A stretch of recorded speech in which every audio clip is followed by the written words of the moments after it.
Es decir, vamos a completar lo que vimos la última clase, donde hemos desarrollado lo que denominábamos gases de comportamiento ideal. Hoy vamos a ver parte de eso y también gases de comportamiento real. Previamente vamos a hacer un repaso que considero muy interesante.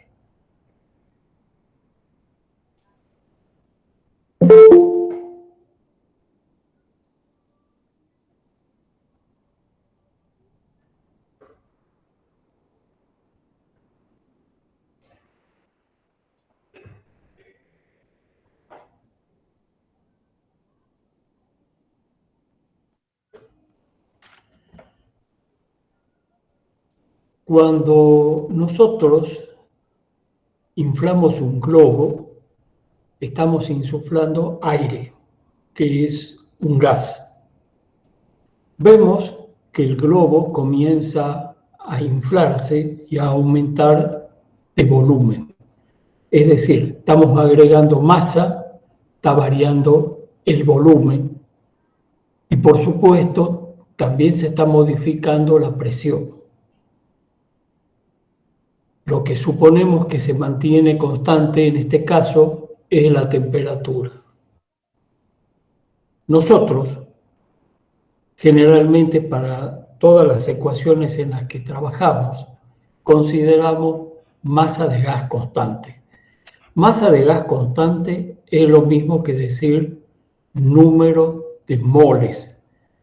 Recuerden ustedes que el número de moles es igual a la masa del gas sobre la masa molecular o la masa molar. Haciendo un breve repaso de lo que hemos visto en la clase pasada para lo que nosotros denominábamos gases de comportamiento ideal o gases ideales, habíamos dicho básicamente que los gases ideales son aquellos que cumplen con las leyes de los gases ideales o de los gases perfectos.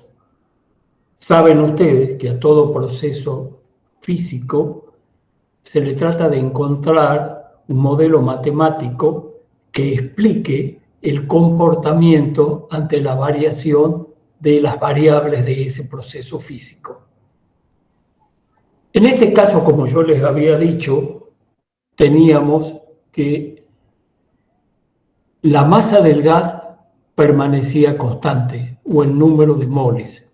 Y la ecuación que habíamos deducido era presión por volumen sobre temperatura igual a presión prima por volumen prima sobre temperatura prima. Dos cosas fundamentales. La temperatura debe ser expresada en grados Kelvin, grados absolutos. Y recuerden ustedes que los grados Kelvin era la temperatura en grados centígrados más 273. Y en sí lo que vamos a decir que un gas de comportamiento ideal es aquel que cumple con estas leyes, la ecuación general de estado de gases. Ahora, nosotros habíamos analizado un proceso a temperatura constante que había sido estudiado por Boyle y Mariotti. Si la temperatura es constante y nosotros tenemos la ecuación que está acá en pantalla, tenemos, ¿sí? ¿Hola? Que está aquí en pantalla, tenemos que la temperatura T es igual a la temperatura T segundo. Por lo tanto, se simplifica y lo que nos va a quedar es P por B igual a P segunda por B segunda, que no es otra cosa que la ley de Boyle y Mariotti, que decía que para un proceso isotérmico a temperatura constante, la presión es inversamente proporcional al volumen. Y eso es de sentido común, porque en la medida que vamos aumentando la presión, el volumen va disminuyendo y viceversa. Las otras dos leyes que estaban relacionadas eran con proceso a presión constante, que se denominaban procesos isobáricos. Si la presión es constante de la misma ecuación, tenemos que P es igual a P segunda. Por lo tanto, lo que nos va a quedar es que volumen sobre temperatura es igual a volumen segundo sobre temperatura segundo, que es la denominada ley de Charles y Gay-Lussac para un proceso isobárico. Y el último punto es si trabajamos en un proceso isocórico, donde los volúmenes permanecen constantes. En ese caso, B es igual a B segunda. Por lo tanto, se van a simplificar las B y nos va a quedar que la presión sobre la temperatura es igual a la presión segunda sobre la temperatura segunda. Los gases que cumplen, que pueden aplicarse esas leyes, se denominan gases ideales. ¿Cómo llegamos a esta ecuación que se conoce con el nombre de ecuación general de estado de gases?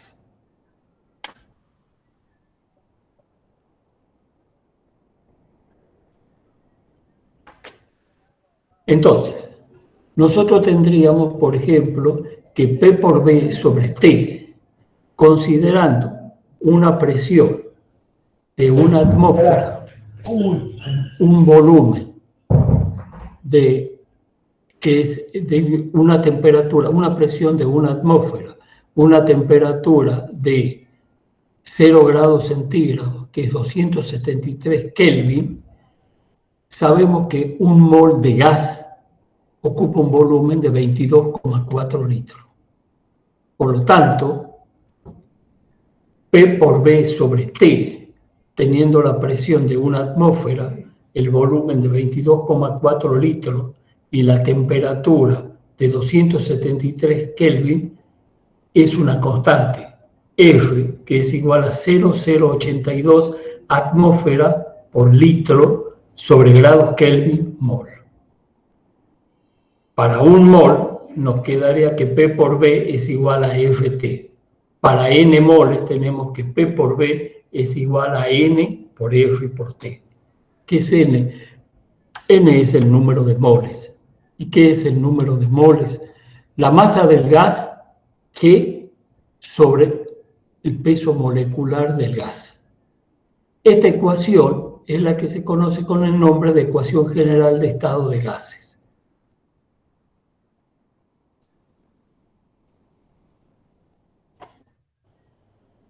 Ahora, ya entrando en gases que se van, ¿en qué condiciones nosotros podríamos considerar que un gas tiene comportamiento ideal? Son dos condiciones: a muy bajas presiones o muy altas temperaturas. ¿Qué temperaturas tan altas? Lo vamos a analizar en un momento. ¿Y qué presiones tan bajas? La presión, como sabíamos, está dada por el choque de las moléculas contra las paredes del recipiente que contiene un gas. Saben ustedes que un gas no tiene ni forma ni volumen propio, sino que adquiere la forma y el volumen del recipiente. En general, las moléculas se encuentran con una gran energía cinética, el movimiento, y moviéndose bastante independientemente unas de otras. Los choques de esas moléculas contra las paredes del recipiente es lo que origina la presión del gas. Es decir, cuanto mayor es la cantidad de choques de las moléculas con las paredes o choques entre sí, mayor va a ser la presión del gas. Y nosotros vamos a decir que el gas tiene comportamiento ideal a presiones muy bajas. Para que las presiones sean bajas, el número de choques tiene que ser bajo. Para que el número de choques sea bajo, tiene que estar en un recipiente de un volumen bastante grande. Dicho de otra manera, las distancias intermoleculares entre las moléculas deben ser superiores a 10 diámetros moleculares aproximadamente. Entonces, en esas condiciones ese gas tiene comportamiento ideal y por lo tanto es plausible de aplicar lo que acabamos de ver, las ecuaciones de gas ideal, y las particularidades para un proceso isotérmico, que es la ley de Boyle, un proceso isobárico o isocórico, que son las leyes de Charles y Gay-Lussac. Acá tenemos este modelo molecular, como ustedes deben estar observando, donde tenemos dos gases. Tenemos moléculas en rojo y moléculas en azul. Están en constante movimiento y los choques de esas moléculas contra las paredes del recipiente nos van a dar una idea de la presión del gas. En la medida que los choques disminuyan, la presión del gas va a ser más baja. Es decir, que la presión va a estar relacionada con las distancias entre moléculas, las distancias intermoleculares. La temperatura de un gas es una medida relacionada con la energía cinética promedio de sus moléculas al moverse. Esta animación muestra la relación entre el tamaño de los átomos de helio y la separación entre ellos a una presión de 1950 atmósferas. Los átomos a temperatura ambiente tienen una velocidad media de 2 billones de veces superior a la observada. Si tienen alguna pregunta, me pueden interrumpir para que establezcamos un diálogo, ¿no?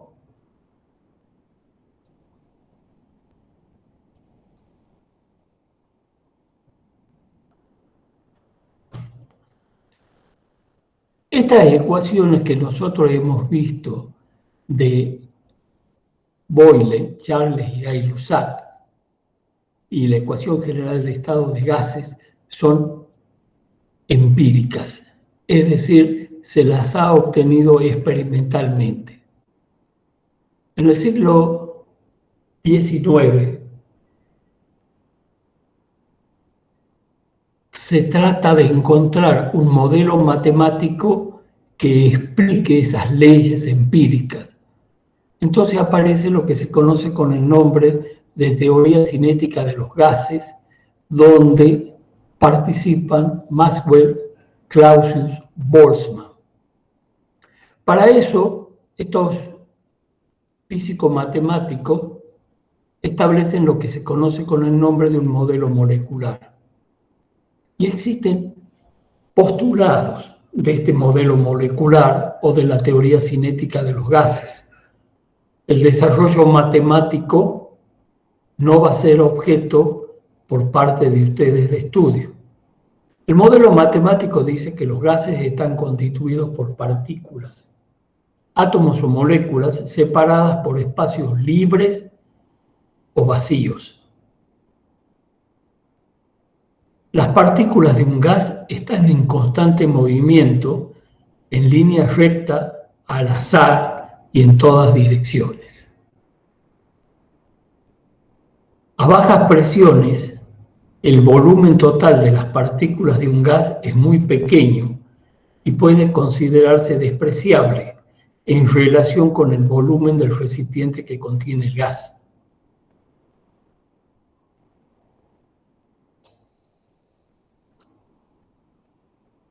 Las partículas de un gas chocan entre sí y con las paredes del recipiente que lo contiene. Estos choques se suponen que son elásticos, es decir, que no ganan ni pierden energía cinética en ellos. Esto es fundamental. La energía cinética del sistema permanece constante porque son choques elásticos y no anelásticos. La presión del gas se produce por los choques de las partículas contra las paredes del recipiente. Las fuerzas de atracción y repulsión entre las partículas se puede considerar despreciable. La energía cinética de las partículas es función de la temperatura. Su relación es 2/3 de la energía cinética igual a R por T, donde R es la constante de gases, T es la temperatura en Kelvin, igual a P por B, que es la ecuación de estado de gases para un mol. Deben tener muy en cuenta que a partir de acá, todas las temperaturas que tomemos van a ser temperaturas Kelvin. Cuando ustedes se vean en un problema, lo primero que tienen que hacer es poner las temperaturas de grados centígrados en grados Kelvin. Es decir, a la temperatura que le den, deben sumarle 273. ¿Por qué? Porque las ecuaciones han sido deducidas para trabajar con grados Kelvin. Hay una serie de comprobaciones de las leyes que hemos visto mediante la teoría cinética de gases. Acá tenemos la presión del gas con la presión atmosférica, comenzamos a agregar un gas, por lo tanto hay un aumento de volumen, y recordemos que a temperatura y presión constante, la ley de Avogadro nos decía que el volumen era directamente proporcional al número de moles, es decir, a la masa de gas, siendo acá una constante. La adición de más partículas provocará un aumento de choque contra las paredes y con esto un aumento de la presión, la que desplazará el émbolo hasta que se iguala con la presión externa. El proceso global supone un aumento del volumen del gas.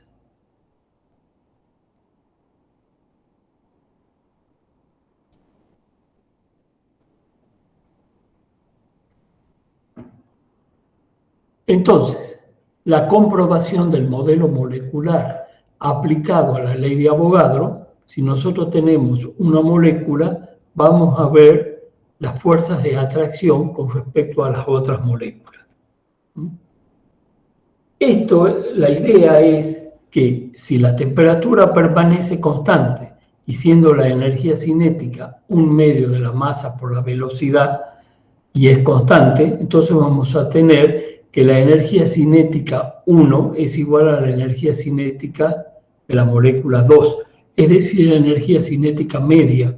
Por lo tanto, un medio de la masa por el número de moléculas que tenemos por la velocidad al cuadrado 1 es igual a un medio de la masa 2 por el número de moléculas del gas 2 por la velocidad al cuadrado 2.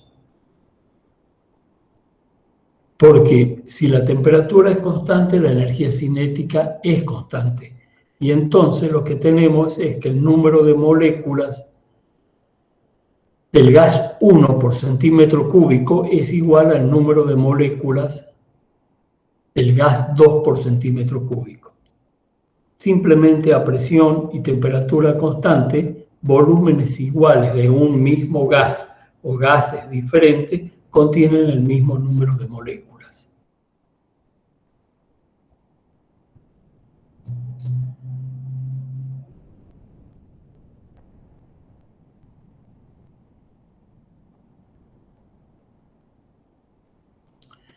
De la misma manera, esto es simplemente para que tengan conocimiento cómo la teoría cinética es aplicable a la ley de Boyle-Mariotti, a la ley de Charles y Gay-Lussac. Recordemos que a temperatura constante y siempre todas estas leyes están a número de moles o masa de gas constante, el volumen es igual a, el volumen es inversamente proporcional a la presión. Es decir, que P por B es igual a P' por B'. K es una constante, el volumen es K por 1 sobre P.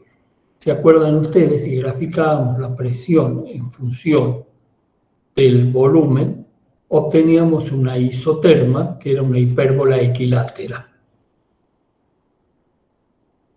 El aumento de la presión exterior origina una disminución del volumen que supone el aumento de choques de las partículas con las paredes del recipiente, aumentando así la presión del gas. Aumentando así, la presión del gas aumenta. Lo mismo se hace una comprobación para el modelo molecular de la ley de Charles y Gay-Lussac. Volumen es constante, es un proceso isocórico, la presión es directamente proporcional a la temperatura. Y para un proceso isobárico tenemos que el volumen es directamente proporcional a la temperatura. Si la temperatura aumenta, la velocidad y la energía cinética media aumenta. Las moléculas chocan más veces contra las paredes por su mayor energía cinética y por lo tanto la presión crece. Era lo que yo les decía, para un proceso isobárico tenemos que el volumen es K por T, proporcional a la temperatura. Y si el proceso es a volumen constante, la presión es igual a K por T, siempre considerando masa constante. Al aumentar la temperatura, aumenta la velocidad media de las partículas y con ello el número de choques con las paredes. Eso provoca un aumento de la presión interior que desplaza el émbolo hasta que se iguala con la presión exterior, lo que supone un aumento del volumen del gas.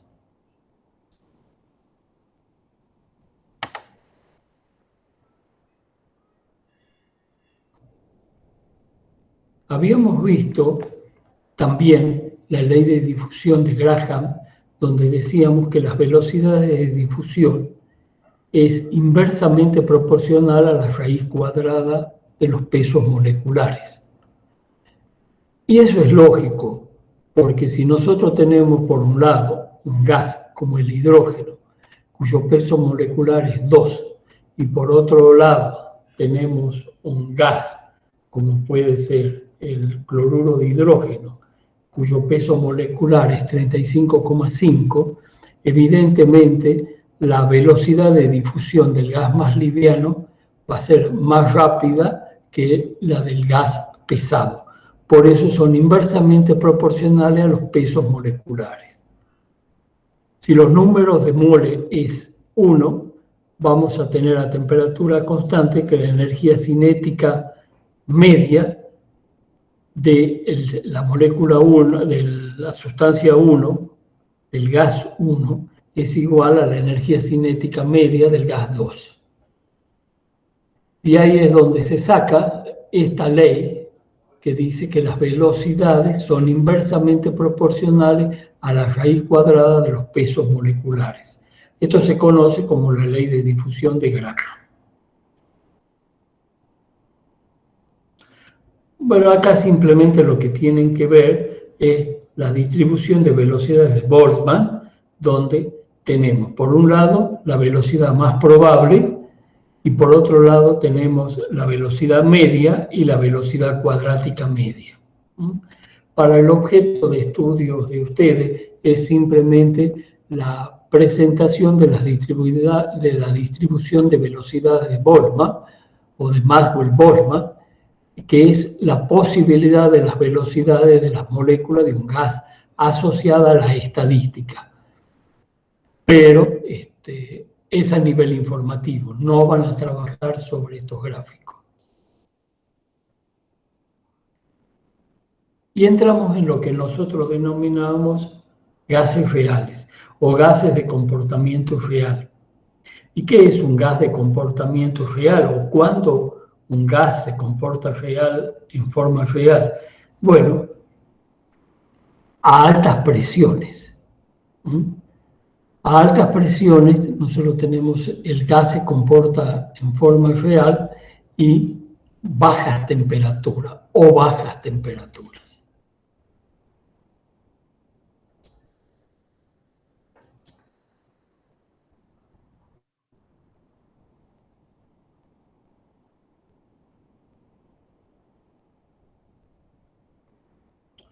Repasando un poco del concepto termodinámico, teníamos este gráfico sobre el cual les había manifestado que íbamos a volver varias veces, donde tenemos la presión, el volumen y la temperatura.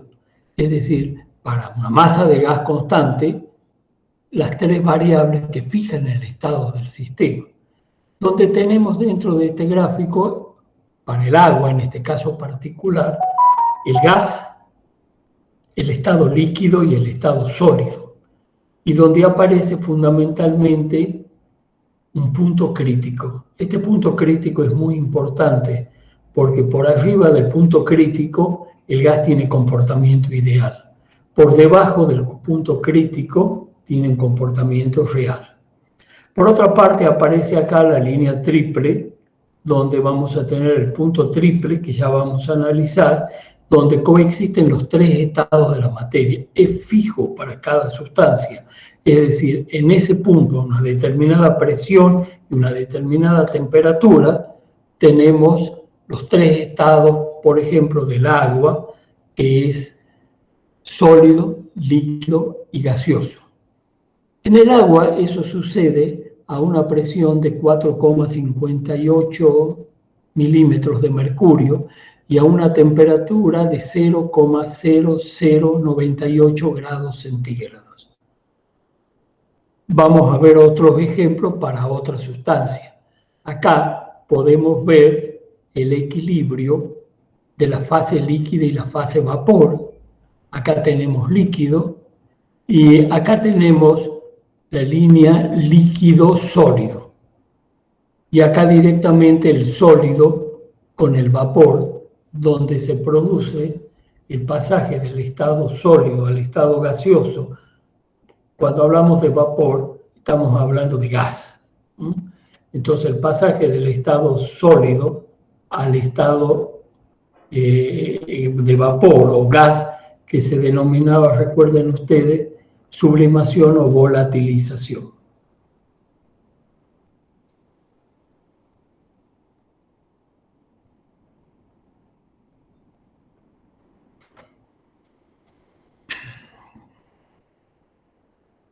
Estamos trabajando con los gases reales.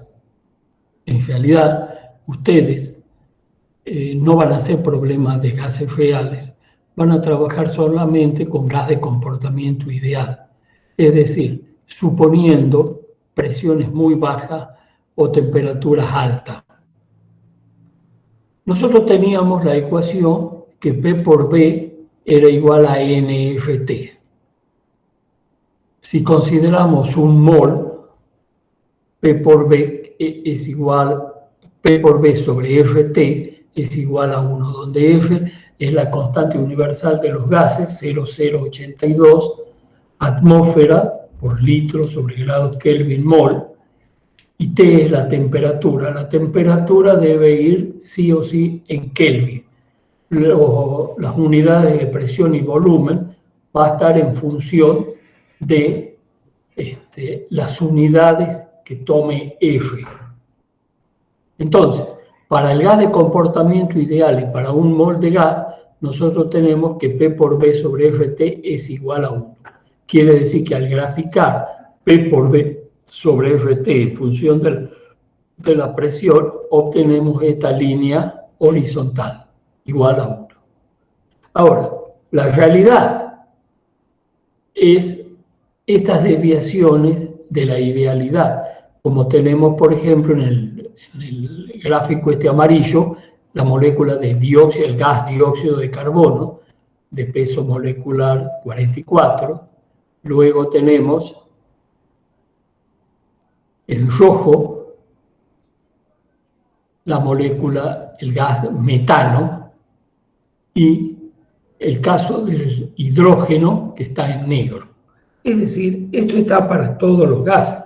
Lo que ustedes pueden ver que en la medida que voy disminuyendo la presión y acercándome a valores bajos, no exactamente cero, bajos, todos los gases tienden a comportarse de la misma manera, es decir, de forma ideal. Ahora, si no es igual a 1 P por B sobre RT, tenemos un gas de comportamiento real. Y en ese caso, la discrepancia que existe entre un gas real y un gas ideal está determinada por lo que nosotros vamos a denominar factor de compresibilidad Z. Z sirve para medir la desviación de la idealidad y se define como factor de compresibilidad. Por lo tanto, la ecuación general de los gases ideales queda corregida de esta manera. Presión por volumen igual a Z por N número de moles por F por T. El factor Z de compresibilidad lo que me indica es la discrepancia entre el comportamiento real y el comportamiento ideal. ¿Cómo se obtiene el valor de Z? Pues el valor de Z es todo un tema porque se puede ir a Ábaco, no todos los gases lo tienen determinado, depende de cada gas, depende de la presión y de la temperatura. Si no, también pueden obtenerse de las gráficas de Z en función de la temperatura a presión reducida. Esto simplemente les muestro, esto se denomina presión reducida, que sirve para obtener el valor de Z de estas gráficas aproximadamente. No van a trabajar con estas gráficas, pero simplemente tienen que tener conocimiento.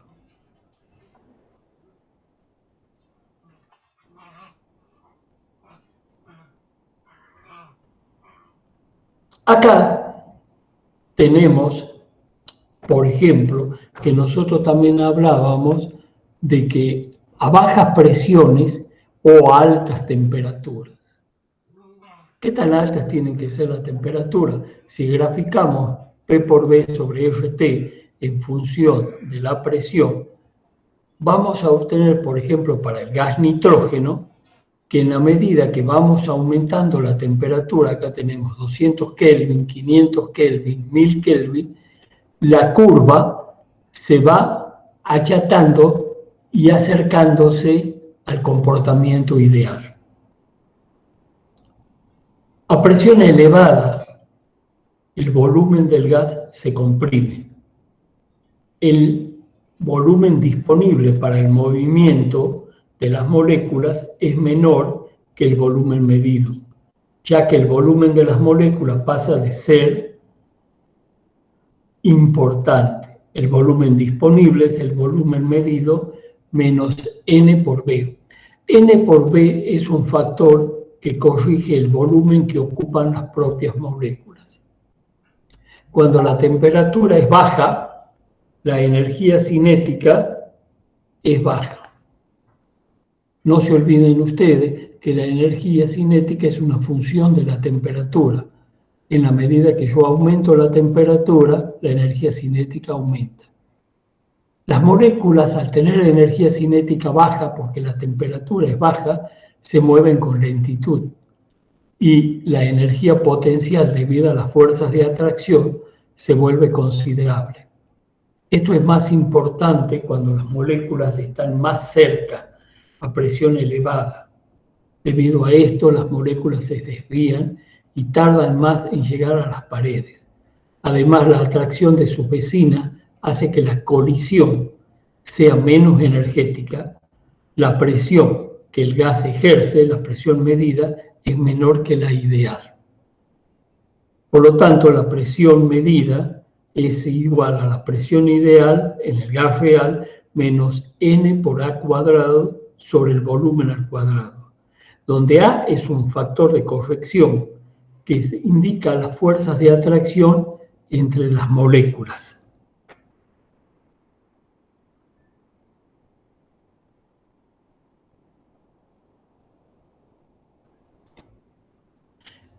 La idea, a pesar de que es una ecuación que tiene muchos errores, aproximadamente tiene un 40% de error, es lo que se conoce como la primera ecuación que explica el comportamiento ideal o las desviaciones del comportamiento ideal de los gases.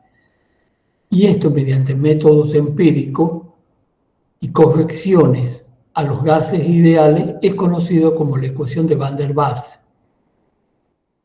Presión más N número de moles al cuadrado por A sobre el volumen al cuadrado por volumen menos NB igual a NRT. Esa es la ecuación de Van der Waals. Y aparecen dos constantes, A que corrige las fuerzas de atracción y de un mayor número de choques.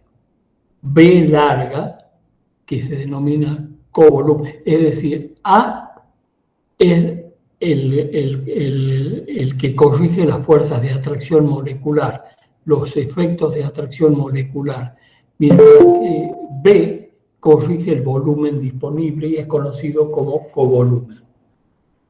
Estas A y B son constantes y se determinan experimentalmente. Entonces ustedes tienen tablas con los valores de A y de B. No van a ser problemas sobre la ecuación de Van der Waals de ninguna manera, pero simplemente para que la corrige, para que la conozcan. De todas maneras, cuando el día de mañana se presenten como ingenieros a hacer una corrección para un gas, lo primero conveniente es aplicar la ecuación general de los gases y, si en un caso tienen las tablas de los factores de compresibilidad, luego harán las correcciones. Pero esta ecuación de Van der Waals, que tiene un error de más del 40%, es interesante al modo de explicar el comportamiento del gas real.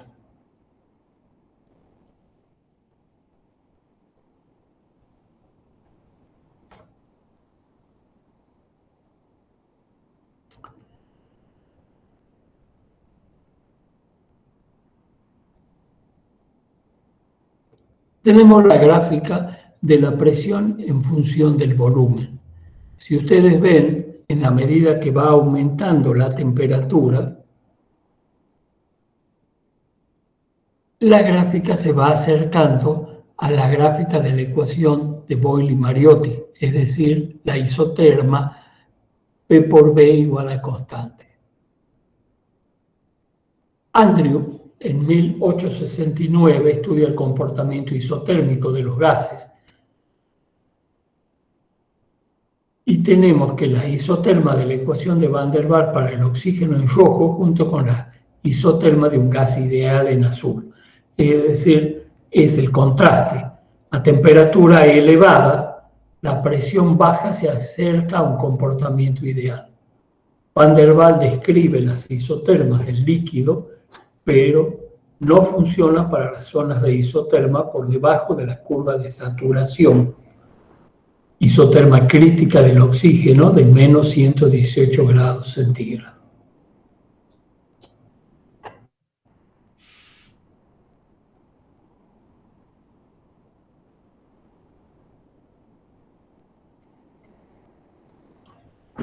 Habíamos visto nosotros el gráfico tridimensional de presión, temperatura, volumen. Les había dicho que íbamos a trabajar sobre planos. En este caso es el mismo diagrama en el espacio, pero analizando el plano presión-volumen. Entonces, recuerdan ustedes, teníamos esta campana, donde en el interior teníamos líquido más vapor. Teníamos el punto crítico, que nosotros habíamos definido que por arriba del punto crítico teníamos gas de comportamiento ideal y por debajo del punto crítico teníamos gas real. ¿Cómo es el proceso? Nosotros tenemos un gas en el punto A. Comenzamos a comprimir. En la medida que vamos comprimiendo, las moléculas se van acercando, se van aproximando. Al aproximarse comienzan a aparecer grandes fuerzas de atracción molecular. Son sumamente intensas, seguimos aumentando la presión isotérmicamente a temperatura constante de acuerdo a la ley de Boyle, y cuando llegamos a este punto A, aparece lo que se denomina la primera gota. Es decir, comienza el cambio de estado, el proceso de licuación del gas. Ustedes saben que mientras hay un cambio de estado, las variables permanecen constantes. Dentro de esta línea que está con amarillo, se va produciendo la transformación de gas o de vapor al estado líquido. Es decir, hay un equilibrio líquido-gas o líquido-vapor, como ustedes quieran. Se va transformando el gas o el vapor a líquido, hasta que llegamos al punto B. En el punto B ya todo ha sido transformado en líquido y ustedes saben que los líquidos son muy poco compresibles, por lo tanto hay que aumentar muchísimo la presión para disminuir muy poco el volumen. Este mismo proceso se sigue haciendo y se observa que la meseta de transformación de gas en líquido o vapor en líquido va disminuyendo, hasta que llega a una isoterma que se denomina isoterma crítica, donde tenemos el punto C, es decir, la meseta se ha transformado en un punto. Esta isoterma crítica, que tiene una temperatura crítica dada para cada gas, es muy importante. Primero porque les había manifestado que por encima de esa isoterma crítica teníamos gas de comportamiento ideal. Ustedes pueden observar esta curva que está en negro, que no es otra cosa que la aplicación de la ley de Boyle-Mariotti, es decir, P por B igual a constante. Entonces, ¿qué tan altas deben ser las temperaturas para que yo considere un gas de comportamiento ideal? Por arriba de su isoterma crítica, de su temperatura crítica. Por debajo de su temperatura crítica, el gas tiene comportamiento real. Licuefacción o licuación, que es la transformación de gas en líquido, es el cambio de estado gaseoso al líquido por compresión isotérmica de la ley de Boyle-Mariotti. En A aparece todo líquido. Perdón, en A aparece el líquido, en B todo se ha transformado el gas en líquido. La isoterma crítica contiene AC.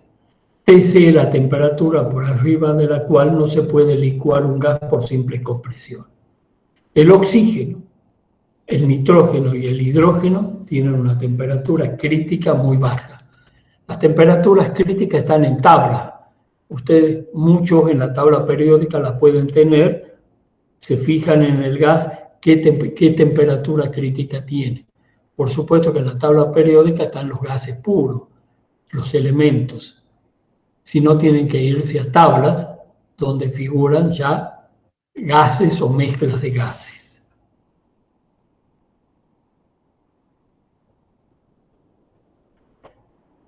¿Cómo puedo hacer para licuar un gas que esté en un punto M? Bueno, evidentemente tengo que enfriar el gas, de tal manera de llevarlo a una isoterma que entre dentro de esa campana imaginaria que se denomina isoterma de Andrew.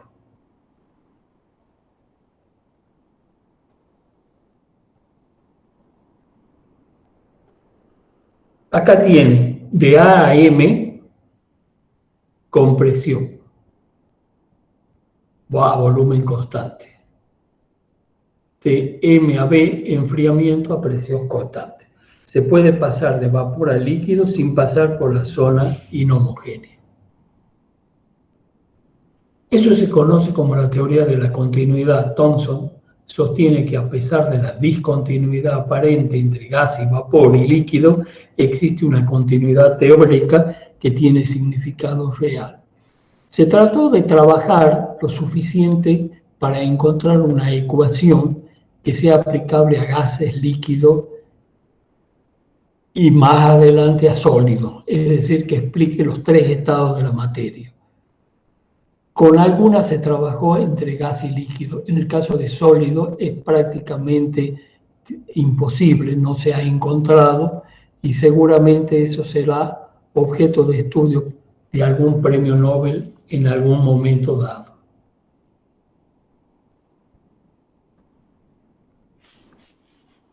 Acá tenemos para el dióxido de carbono la campana esta de Andrew y la isoterma crítica, que para el caso del dióxido de carbono es de 30,9 grados centígrados. Es decir, que el gas hay que enfriarlo para poder entrar y licuarlo dentro de la campana que es conocida como campana de Andrew.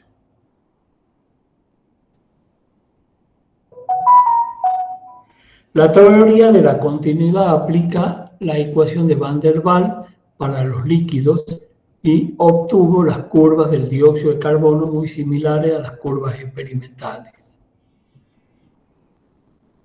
Estas son las isotermas de los gases reales.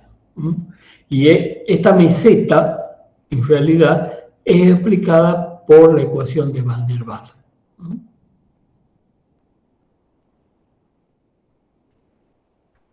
El efecto Joule-Thomson. Joule-Thomson descubrieron que un gas, al expandirse adiabáticamente, ya saben que adiabáticamente, ¿qué significa? Que no hay intercambio de calor. Es decir, un proceso adiabático sería un proceso aislado, sin intercambio de calor, se enfría, o sea que disminuye su temperatura debido a que hace un trabajo. ¿Profe? Sí. Hola, disculpe. Hay un compañero que dice que está esperando desde las 7 de la tarde para que usted lo admita. Y bueno, yo he comenzado las clases después de las 7 y le he dado lugar a todos para que entres. Ya prácticamente está terminando la clase. Bueno, pero usted lo puede aceptar como para que él vea por lo menos eso último que usted explique. Sí, cómo no, mija. Gracias. Entonces, Joule-Thomson descubrieron que un gas, al expandirse adiabáticamente es un sistema lo más parecido al sistema aislado. Y el sistema aislado, yo les había dicho, era el caso, por ejemplo, del termo. Es decir, que no hay intercambio de calor, se enfría, o sea, disminuye su temperatura debido a que hace un trabajo a costa de su propia energía. Existe una temperatura llamada temperatura de inversión, tal que si trabaja por arriba de esa temperatura el gas se calienta.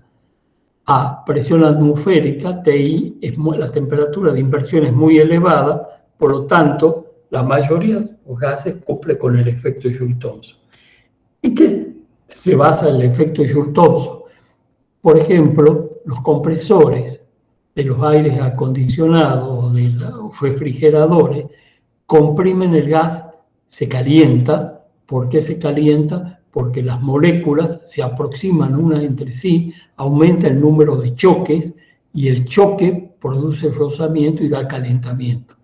Si se produce una expansión adiabática, una expansión rápida, violenta, de tal manera que no le permita a las moléculas adquirir la energía del medio ambiente que las rodea, se va a lograr un enfriamiento.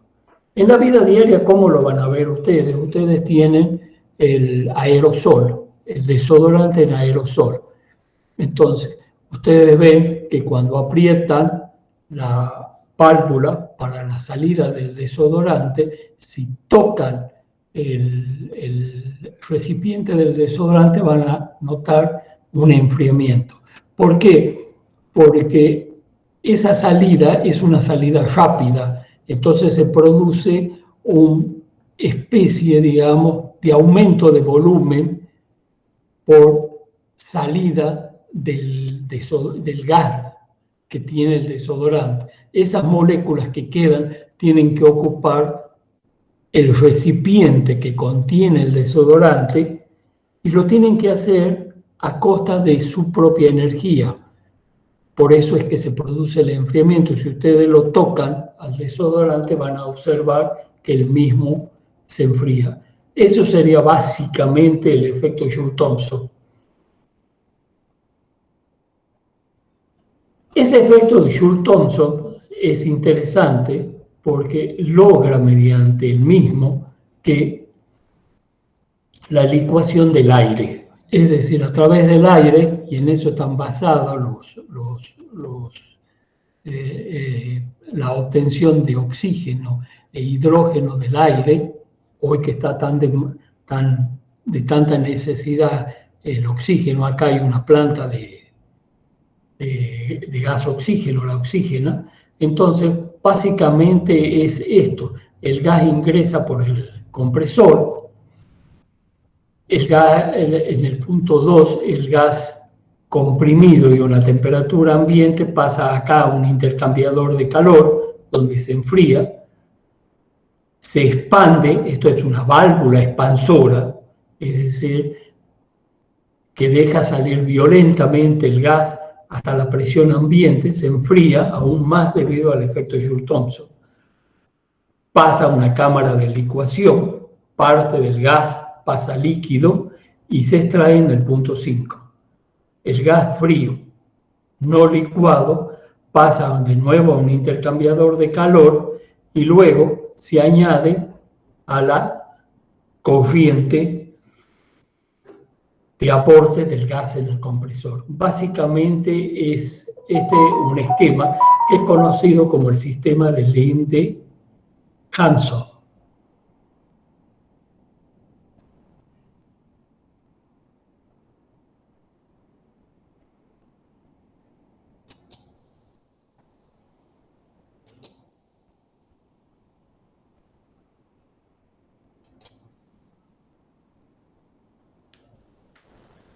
Preguntas, dudas.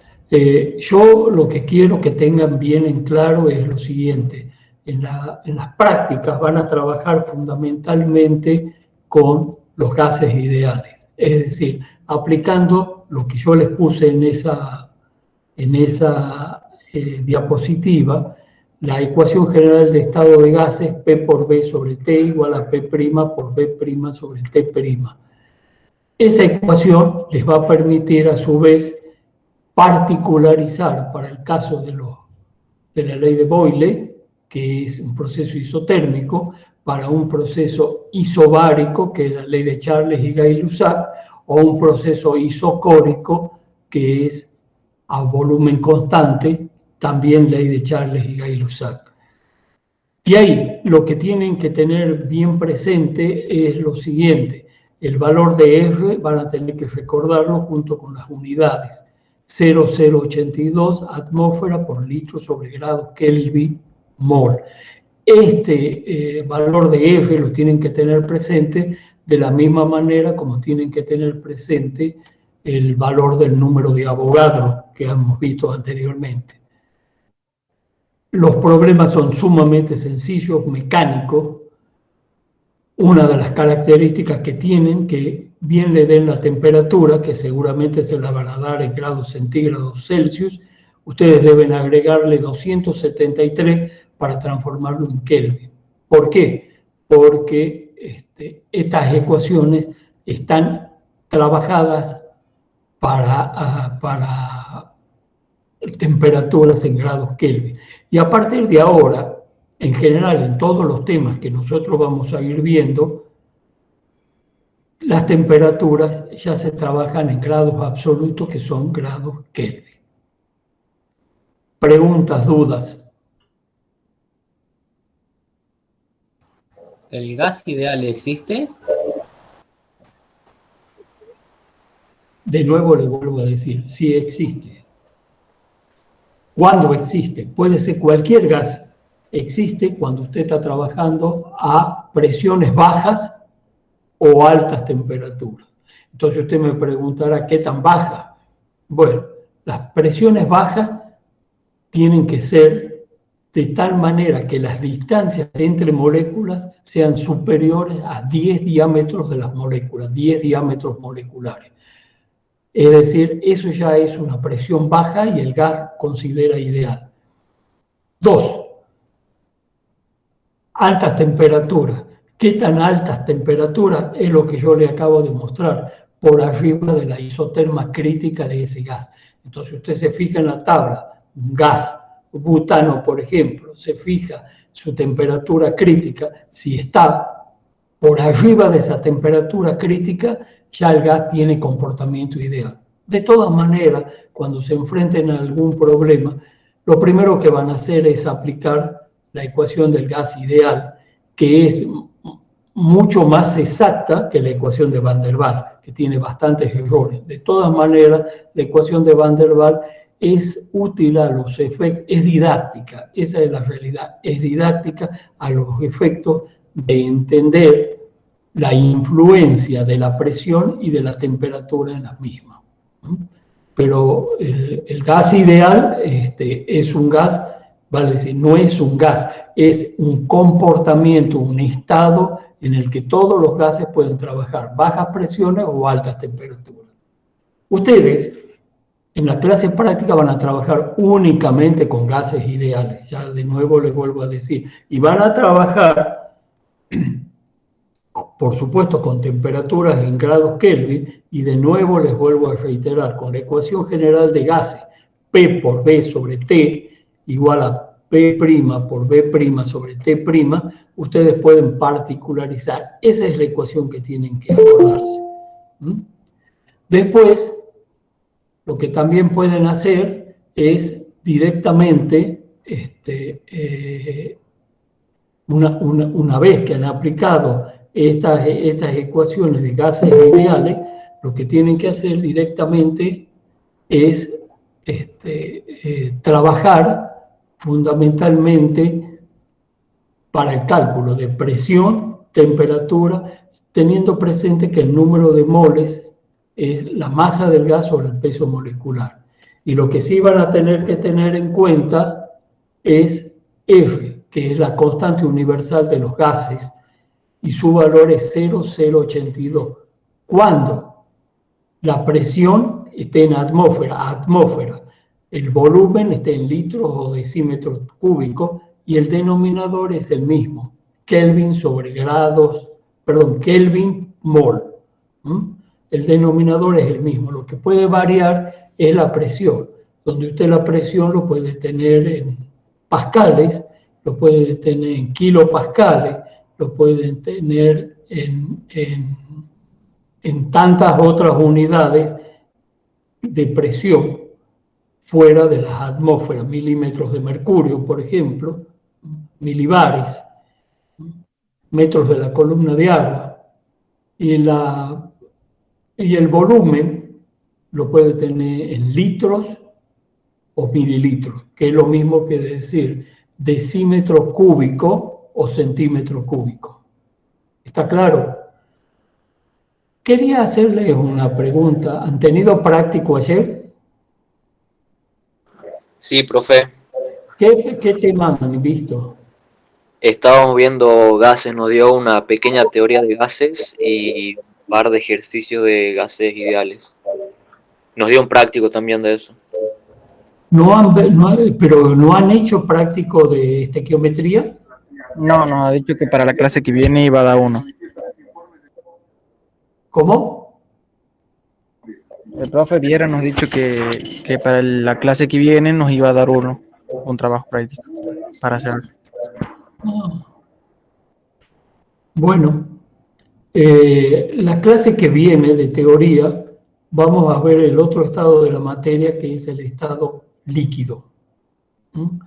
Y vamos a analizar el estado líquido y las propiedades del estado líquido, que son las denominadas propiedades coligativas. Seguramente vamos a estar 2 semanas con ese tema. Así que yo en el trayecto de esta semana o sobre fines de semana le voy a mandar las clases de estado gaseoso para que las tengan y les pueda ser de utilidad. Y después de estado líquido, ya prácticamente vamos a entrar en el segundo semestre, es decir, ya para agosto volveremos, no sé cómo seguirá el tema de clase, pero para entrar ya en termodinámica, que son los temas que hacen un poco a la formación de ustedes de ingenieros. De todas maneras, vamos a estar con un estado líquido por lo menos 2 semanas. Profe. Sí, mijo. ¿Y ya hay fecha de parcial? Como ya nos está hablando del inicio del segundo semestre, ¿ya tendría más o menos la fecha del primer parcial? Sí, ya hay fecha de parcial, espera un minutito, me fijo. No me acuerdo en este momento, ya me fijo. Un segundito. Porque Viera nos dijo que dentro de 2 semanas más o menos tenemos el parcial. Ya le digo la fecha.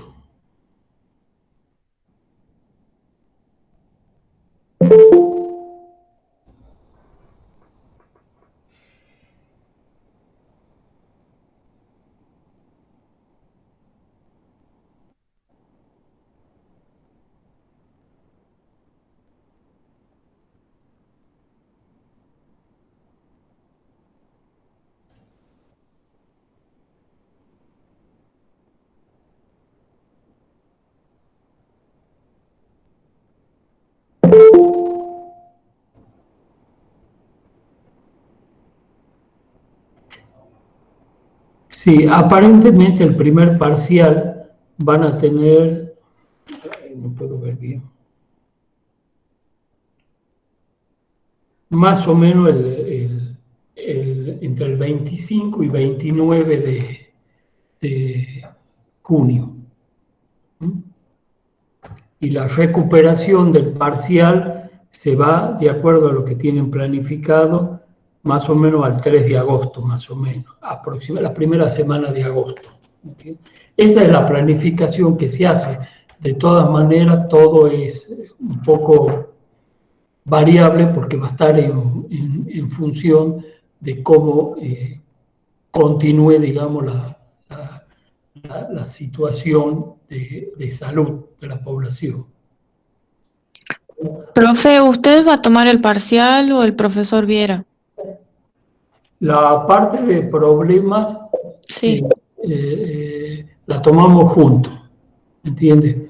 Y, y yo ya les voy a indicar cómo va a ser la teoría. Vale decir, la parte de problemas la hace el ingeniero Viera y la parte de teorías ya vamos a fijar cómo se va a hacer. De todas maneras, en principio va a ser una cuestión sencilla. Ya vamos a hablar. Yo, la verdad, soy más de la idea que primero rindan la parte de problemas del primer parcial, el segundo parcial, y aquellos que estén en condiciones recién sobre fin de año rindan una especie de examen de teoría que, con preguntas muy sencillas que incluye primera y segundo parte del año, ¿me entiendes? Pero eso ya lo voy a conversar con Viera. Pero la fecha que yo les he dado es de la parte de problema. La parte de teoría me encargo yo. Muy bien, gracias, profe. A su disposición, cualquier duda que tenga me avisan y yo creería que entre el jueves, viernes más o menos les voy a estar Profe, mandando. Sí, hijo. ¿podría repetir de nuevo cuándo la fecha del examen, de los parciales?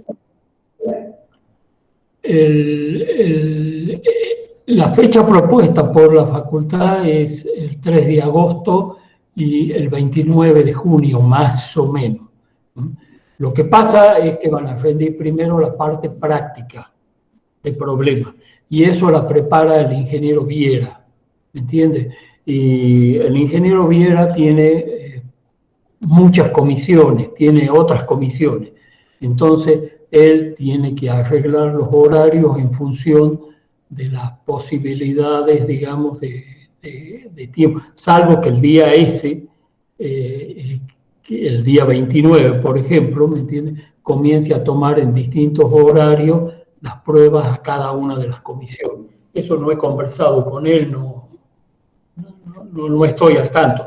De todas maneras, los temas que van a ir es sobre los prácticos que han hecho, estequiometría, gases, ¿me entiendes? Creo que estado líquido lo vamos a dejar para el segundo parcial. Ya vamos a ver eso. ¿Mm?